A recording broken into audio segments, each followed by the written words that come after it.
모든 사람이 호즈가르 각각 고향으로 돌아가며 요셉도 다윗의 집 족속이므로 갈릴리 나사렛 동네에서 유다를 향하여 베들레헴이라 하는 다윗의 동네로 그 약혼한 마리아와 함께 호즈가르 올라가니 마리아가 이미 잉태하였더라. 거기 있을 그때에 해산할 날이 차서 첫 아들을 낳아 강보로 자서 구유에 누웠으니 이는 여관에 있을 곳이 없음이라. 아멘. 성탄을 맞이하는 우리 성도들의 모든 범사 위에 이 성탄의 기쁨이 충만하시기를 주의 이름으로 축복합니다. 우리가 이 성경을 보게 되면은 성경, 신구약 성경 66권 가운데 있어서 정말 이 말씀의 진정한 주제라고 한다면은 그것은 예수 그리스도라고 그렇게 말씀할 수 있습니다. 구약 성경을 보아도, 구약 성경을 또 읽고 또 읽고 또 읽어보아도 그 구약 성경의 가장 핵심나는 주제가 뭐냐면은 예수 그리스도입니다. 그리고 또 신약 성경을 우리가 또 읽고 읽어보아도 역시 이 신약 성경의 대주제도 예수 그리스도입니다. 그런데 이 성경을 우리는 약속의 말씀이라고 그렇게 이야기합니다. 구약도 약속의 말씀이요, 신약도 약속의 말씀입니다. 그런 어디에 관계되는 약속의 말씀이겠습니까? 구약은 장차 오실 예수 그리스도에 대한 약속의 말씀이고, 신약은 이미 오신 예수 그리스도를 통해 주시는 약속의 말씀입니다.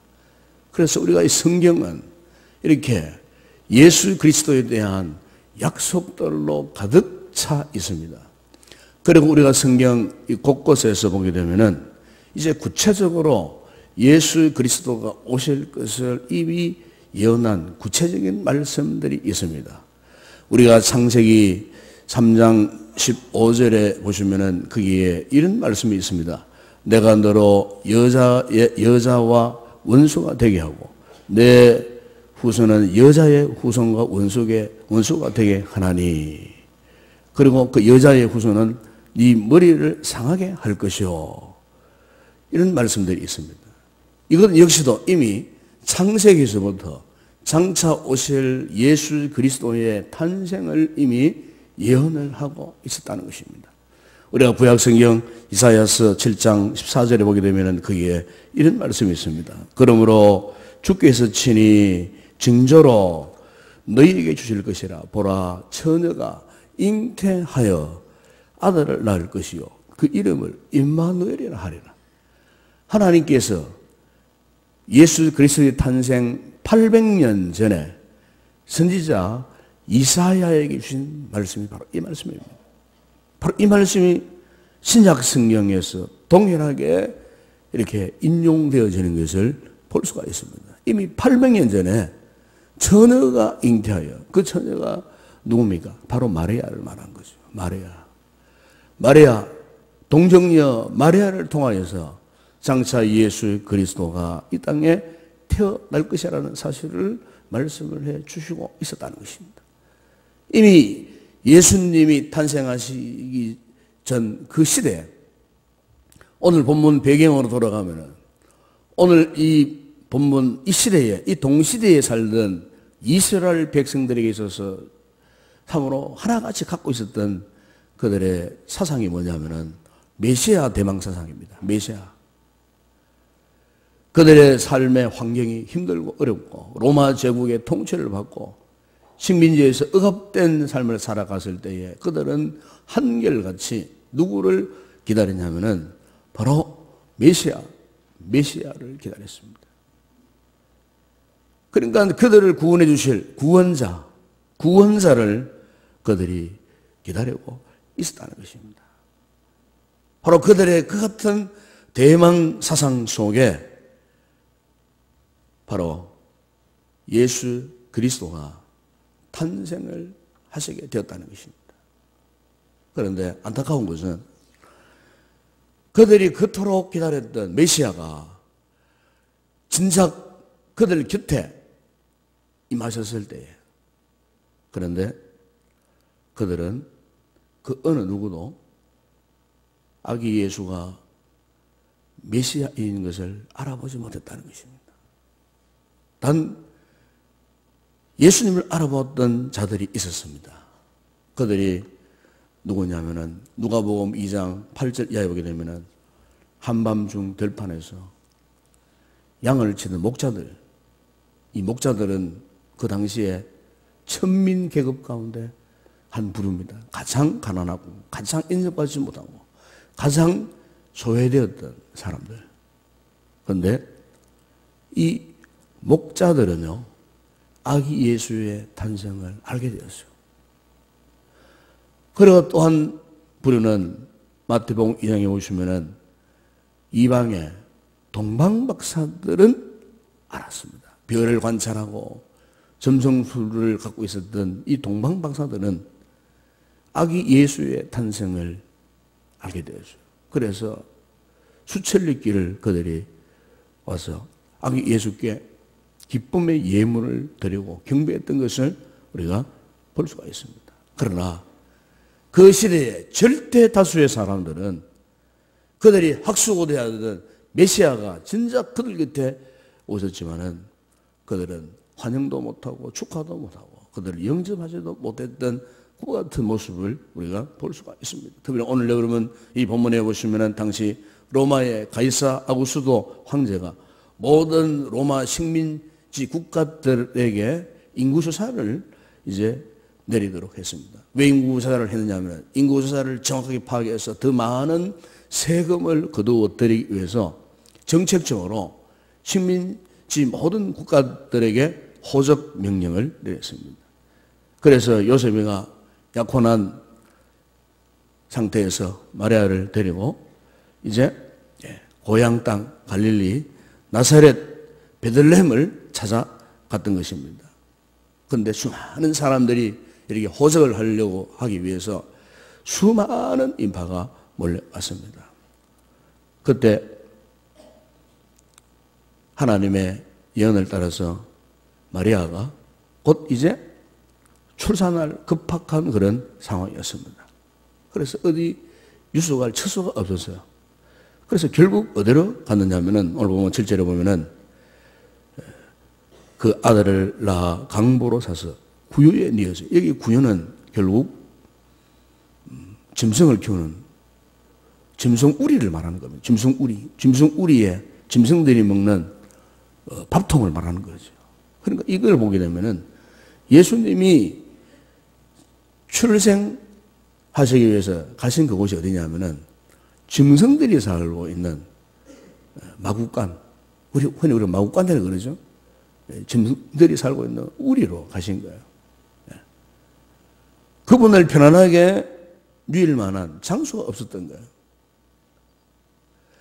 그래서 결국 예수님께서 그 짐승들의 냄새가 나는 누추한 그 우리에서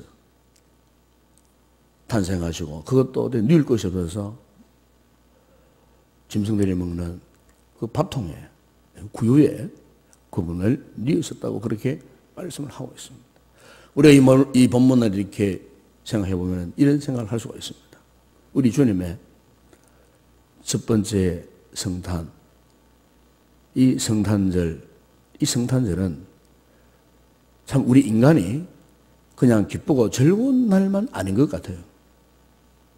왜냐하면 우리 주님은 인간들의 철저한 냉대 속에, 멸시 속에, 무관심 속에 오셨다는 겁니다. 그것도 우리가 마태복음 2장에 보시면은 헤롯이 동방박사들에게 예수님이 유대인의 왕이 이 땅에 탄생한다는 소식을 들은 이후에 어떠했습니까? 2살 아래의 모든 남아들을 다 죽였습니다. 살인을 했습니다. 대학살이 이루어지는 그 시점에서 주님이 이 땅에 오셨다는 거죠. 그러니까 주님께서 이 땅에 오셨던 그 상황은 오늘 이 시대의 사람들이 성탄절이라고 그저 마냥 기쁘고 즐겁고 서로 선물을 주고받는 어떤 이런 상황이 아니고 너무나 비참한 상황.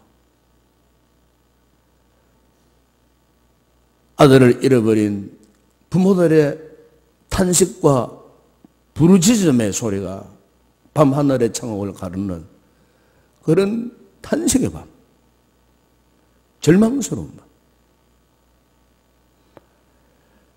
그 상황 속에 주님이 오셨다 그 말씀입니다.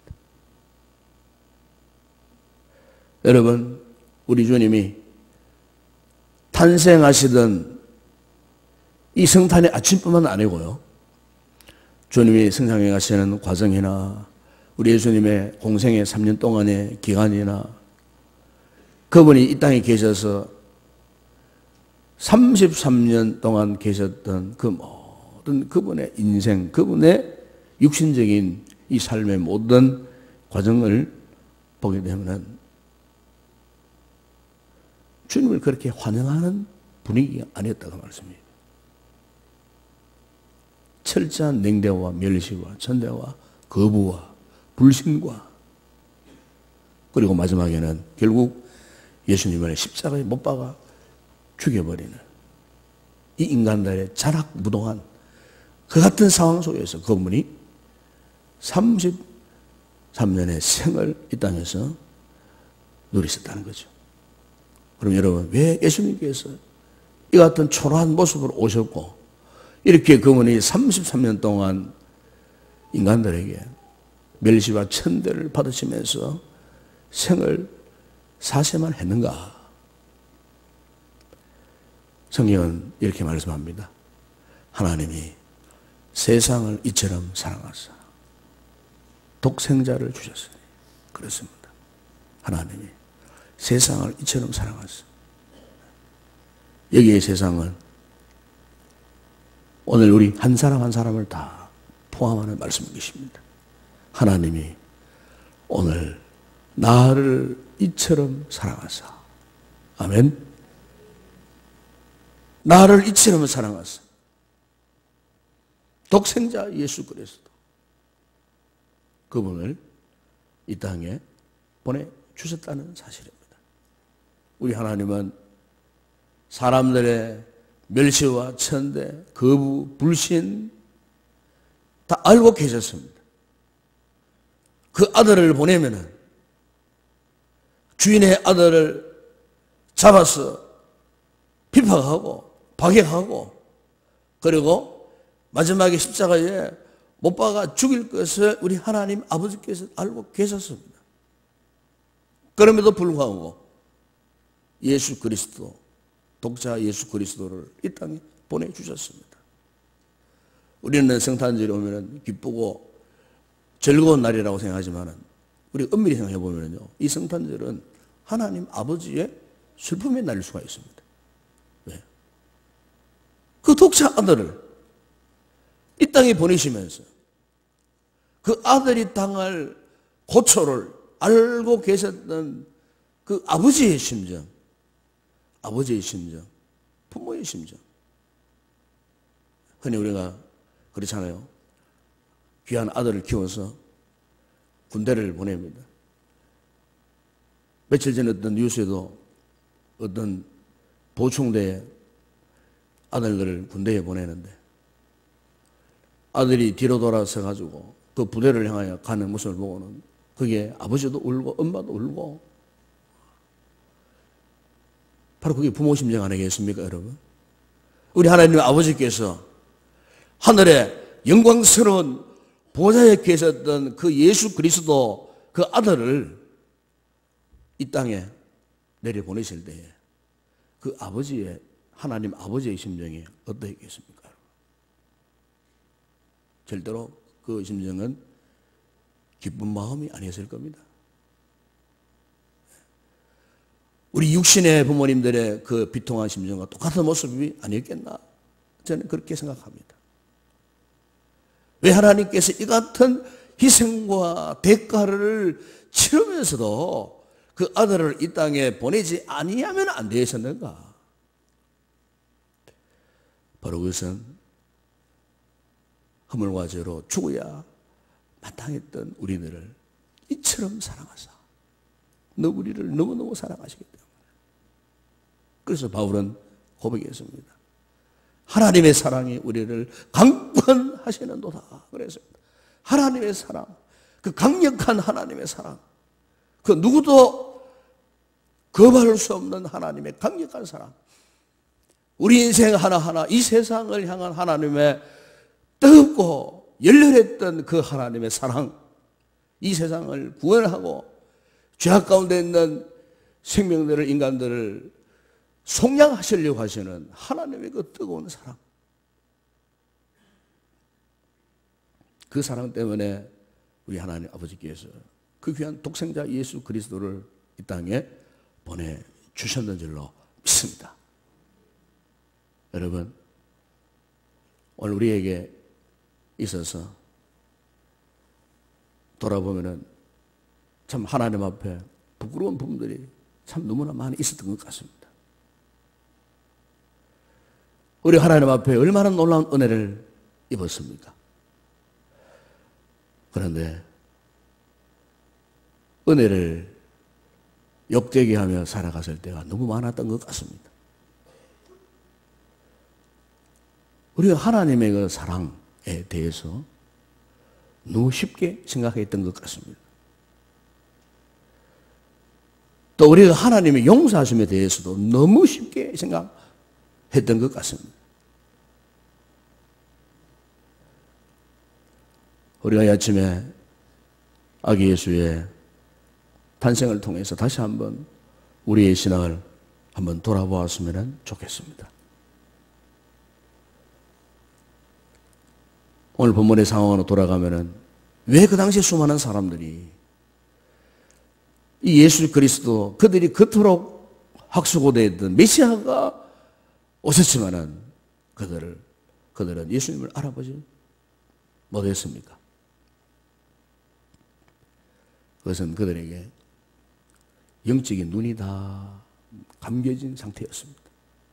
영적인 눈이, 영적인 안목이 닫혀 있었기 때문입니다.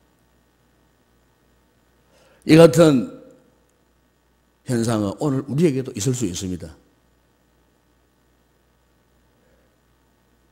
성탄절이 다가왔지만은 주님의 성탄을 맞이하지만은 아직 우리에게 영적인 안목이 열려 있지 않으면은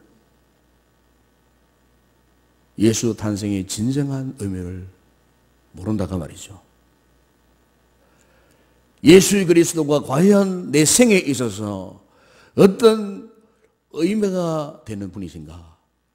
과연 내 생에 어떤 가치를 부여하신 분이신가? 영적인 안목이 열려 있지 않으면은 우리 역시도 그 옛날 주님은 오셨지만은 주님을 알아보지 못하고 냉대하고 멸시했던 그 당시 시대의 사람들과 전혀 다를 바가 없다는 것입니다. 요즘 시대를 돌아보면은 날이면 날마다 성탄절이 오면은요, 예전 같지 않습니다. 별로 사람들에게는 관심이 없습니다. 예수보다도 산타크로스가 앞장서고, 예수보다도 성탄 선물이 앞서고, 예수의 진정한 탄생의 의미를 새기기보다도 그저 인간들의 아우성치는 쓸데없는 기쁨, 즐거움만 반치는 이런 성탄절을 우리가 보게 됩니다. 참으로 너무나 씁쓸한 기분 피할 길이 없습니다. 사랑하는 여러분, 주님의 성탄절은 마냥 기쁘고 즐거운 날만이 아니라고 하는 사실을 오늘 우리가 이 본문을 통해 다시 한번 깨달았으면 좋겠습니다. 우리 아버지 하나님의 그 심정을 다시 한번 깨달았으면 좋겠다, 그 말씀이죠. 아버지의 심정, 누구를 위한 심정이 있겠습니까? 다시 말씀드리면 바로 세상을 이처럼 사랑하사, 나를 이처럼 사랑하사, 영원히 멸망당해야 마땅했던 우리를 너무너무 사랑하셨던 그 하나님의 강권하시는 사랑, 그 사랑, 우리가 이 새벽에 하나님 아버지의 이 사랑을 다시 한번 느끼고, 그리고 이 사랑의 진실됨을 다시 한번 깨닫는 그런 이 귀한 성탄의 아침이 되었으면 좋겠습니다. 여러분의 마음 가운데, 여러분의 모든 삶 가운데 주 예수 그리스도의 임재의 노란 축복이 오늘 이 성탄을 통해서 다시 한번 임하는 복된 믿음의 성도들이 되기를 주의 이름으로 축원합니다. 기도하겠습니다. 거룩하신 아버지 하나님, 무지몽매했던 우리 인생들, 주님이 이 땅에 오셨건만 메시아를 알아보지 못했던 주님의 첫 번째 성탄의 그 시대의 사람들, 아버지 하나님, 오늘 우리 또한 그들과 같은 모습을 갖고 있지는 않는지 이 말씀을 통해 다시 한번 우리 자신을 돌아보는 이 성탄의 아침이 되기를 원합니다. 우리 주님의 성탄을 그냥 마냥 기쁘고 즐거운 날로만 생각할 것이 아니고, 나를 구원해 주시려고 예수 그리스도를 보내셔야만 했던 하나님 아버지의 그 심중을 깨달아 알고, 그래서 하나님 아버지의 그 사랑이 얼마나 크고 놀라운지를 다시 한번 우리의 입술로 마음으로 고백하고 시인해서 우리의 신앙이 예수 그리스도에 대한 분명한 믿음의 신앙을 갖게 되는 은혜를 우리 모두에게 허락하여 주시옵소서. 죄악 가운데 멸망당할 수밖에 없었던 우리 인생들을 살려주신 예수 그리스도의 탄생을 진심으로 소망하고, 오늘도 이 주님과 함께 주님의 오심을 기뻐하며 하늘 아버지의 그 놀라운 사랑을 다시 한번 우리 마음속 깊이 깨닫는 귀한 우리 모든 성도들 다 되게 하여 주시옵소서.